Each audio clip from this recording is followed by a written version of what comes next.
Hello everyone, I hope you are doing well.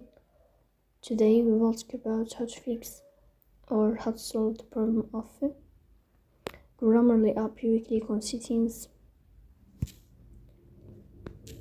Here you will click on this first page of settings and you will click. In this list you will click on apps, default apps, app settings.